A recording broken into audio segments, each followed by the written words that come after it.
হেদায়েত প্রত্যাশী এবং চিন্তাশীলদের জন্য আয়াতের এই অংশটুকু অত্যন্ত গুরুত্বপূর্ণ। আল্লাহ সুবহানাহু ওয়া তাআলা কুরআন মাজিদে বলছেন, লাআমলাআন্না জাহান্নামা মিনাল জিন্নাতি ওয়ান নাসি আজমাইন।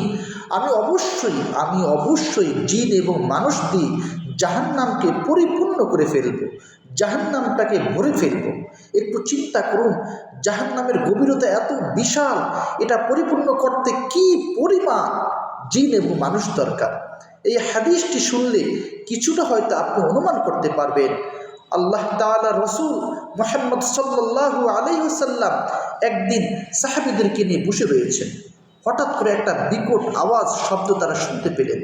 রসুল জিজ্ঞেস করলেন, হাল তাদরুনা মা হাযা, তোমরা কি জানো এটা কি, এটা কিসের শব্দ?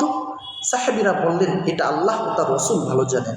তখন রসুল বললেন, আজ থেকে 70 বছর পূর্বে জাহান্নামের মুখ দিয়ে একটা পাথর নিক্ষেপ করা হয়েছিল, সেটা এই একটু আগে সেটা তার তলদেশে পৌঁছেছে। চিন্তা করুন, জাহান্নামের গভীরতা কত বিশাল। 70 বছর লেগে গিয়েছে তার তলদেশে ওই পাথরটা পৌঁছতে। কি পরিমাণ মানুষ এবং জিন দরকার এই জাহান্নামটা গড়ে ফেলতে। বর্তমান মানুষের সামাজিক, রাজনৈতিক, অর্থনৈতিক কর্মকাণ্ডগুলোর দিকে তাকালে সহজে বোঝা যায় অধিকাংশ মানুষ যেন জাহান্নামে যাওয়ার জন্য নিজেদেরকে তৈরি করছে, নিজেদেরকে প্রিপার করছে। আমাদের উচিত আনুগত্য, আল্লাহ তাআলার দালালি, গোলামি, দাসত্বের মাধ্যমে তার কাছে বিক্রি হয়ে যাওয়া।